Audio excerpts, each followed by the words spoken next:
El diario de Kirsty Cotton.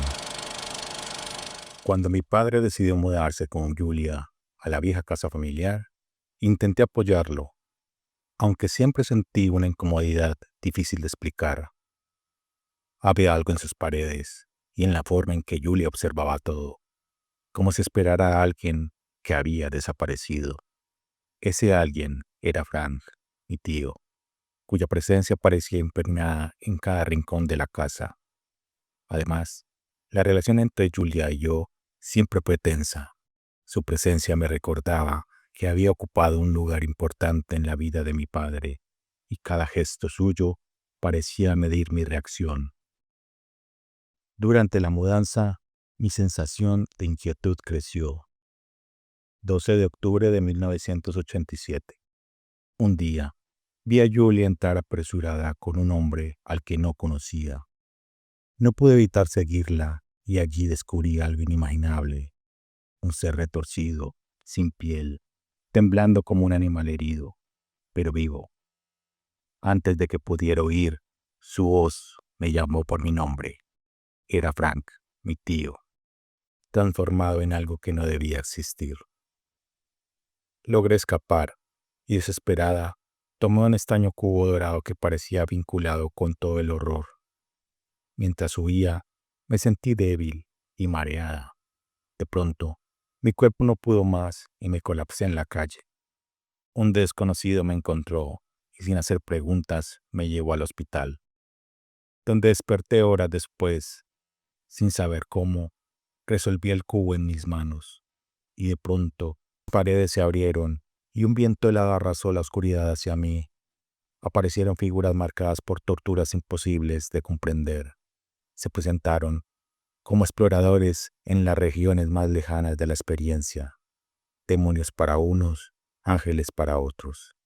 Pidieron por mí, pero al revelar que Frank había escapado, se detuvieron. Acordaron dejarme vivir si los guiaba hacia él. Acepté, no por valentía, sino por sobrevivir y proteger a mi padre de un peligro que apenas entendía. Mientras regresaba a la casa maldita, mi único pensamiento era él, mi padre, esperando que comprendiera a tiempo lo que estaba ocurriendo, mientras la tensión con Julia crecía con cada paso, como si la casa misma conspirara contra mí. 14 de octubre de 1987. Hospital Psiquiátrico de Chanard, Londres. Después de escapar de la casa, pensé en el infierno que había dejado detrás. Pero en el hospital, rodeada de luces frías y miradas incrédulas, entendí que nadie podía comprender lo que había visto, excepto quienes deseaban abrir la puerta de que la caja era llave. El doctor Chanard no buscaba ayudarme, buscaba el laberinto y a los cenobitas. Cuando supe que el colchón donde Julia había muerto había sido encontrado, comprendí que algo terrible renacería. Julia regresó, pero ya no era humana. Era un eco sediento del infierno, una promesa viviente de lo que ocurre cuando se entrega el alma al dolor. Mi búsqueda por mi padre me llevó directo al laberinto, un reino gobernado por Leviatán, donde cada pasillo respiraba dolor y los recuerdos se distorsionaban. Incluso los monstruos recordaban quiénes fueron. Allí vi los cenobitas como nunca antes, no solo verdugos, sino víctimas de una transformación irreversible. Chanard se convertía en algo peor que cualquiera de ellos, y comprendí que debía impedir que su poder cruzara al mundo humano. Salí del laberinto, marcada para siempre por horrores que nadie podría ver, pero que ardían sin cesar en mi interior. Lo que supe por los periódicos. 15 de septiembre de 1992, Nueva York, Estados Unidos. Pensé que podría dejar atrás mi pasado en Londres, pero el horror no conoce fronteras. Los periódicos comenzaron a relatar sucesos que helaban la sangre, explosiones en clubes nocturnos, testigos que describían figuras deformes entre el humo, desapariciones inexplicables y un extraño hombre envuelto en cadenas vivientes. Una periodista, Joy Summerskill, narraba lo que había presenciado en un hospital de Nueva York. Un hombre atrapado por la oscuridad, un ser que los mortales nunca podrían comprender. No mencionaba la palabra cenobita, pero la leí entre líneas. Cada semana surgían más piezas, un pilar con tallas grotescas, coleccionistas que compraban objetos sin saber su origen, muertes y desapariciones vinculadas a estos artefactos, y testimonios sobre un sacerdote del dolor que no era humano. Más tarde, un artículo mencionó su nombre, Pinhead. No era su verdadero nombre, sino el apodo que los humanos le habían dado. Yo reconocí ese rostro, ese vacío y ese poder, la sensación de que algo había despertado de nuevo, liberado del equilibrio que antes lo contenía. Me dejó noches enteras sin dormir. Pinhead estaba sin cadenas, sin control, buscando experimentar el dolor humano en su forma más pura. Aunque los periódicos aseguraban que la amenaza había sido contenida y que la caja había sido destruida, yo sabía que no era así. La caja no se destruye, solo cambia de manos. Nueva York se había convertido en una grieta entre mundos, y cada palabra impresa me recordó que mi historia con los cenobitas no había terminado. Noviembre de 1996, Nueva York. Lo que supe por los periódicos.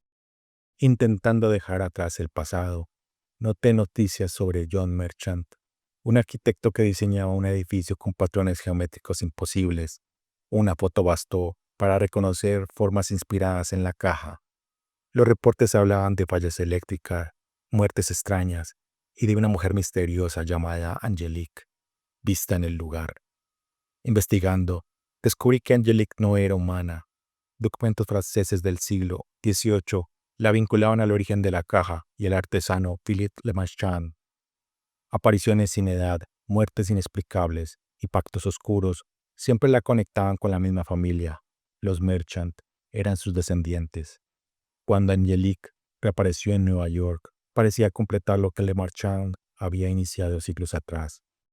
Esa misma noche, los periódicos reportaron la muerte de John Merchant como un accidente, pero los detalles eran extrañamente familiares. Cortes imposibles, símbolos en el suelo, escenas de violencia que no pertenecían a este mundo. Comprendí que Pinhead había regresado y que Angelique ayudaba a abrir otra grieta entre nuestro mundo y el suyo. La historia de la caja y la familia Merchant aún no había terminado. 15 de octubre de 2002, Londres, Reino Unido. Han pasado 15 años desde aquella primera noche en la vieja casa familiar. Aún siento el peso de todo lo que ocurrió desde entonces. La caja, esa llave hacia horrores inimaginables, volvió a mis manos. Pero esta vez no soy la misma. Las cicatrices, el miedo y la experiencia me han enseñado lo que antes no podía comprender. Estoy preparada. Sé cómo enfrentar lo que viene.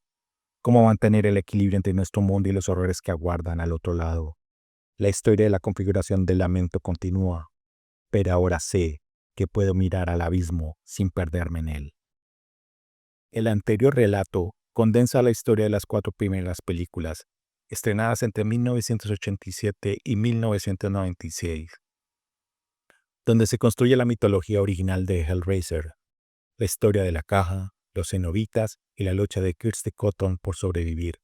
La saga posteriormente continuó en producciones directas a vídeo de menor calidad que introdujeron nuevos cenobitas y repitieron personajes clásicos como Pinhead y Kirsty, pero sin aportar mucho al núcleo de la mitología. Este diario ficticio recoge la esencia de los horrores vividos por Kirsty, los peligros de la caja y cómo cada generación se ve afectada por su influencia eterna. La lucha entre el dolor, la curiosidad humana y los cenobitas sigue vigente y se refleja en el reboot de 2022, dejando claro que la caja nunca desaparece y que los horrores que ella abre pueden cambiar de mundo sin que nadie pueda detenerlos completamente.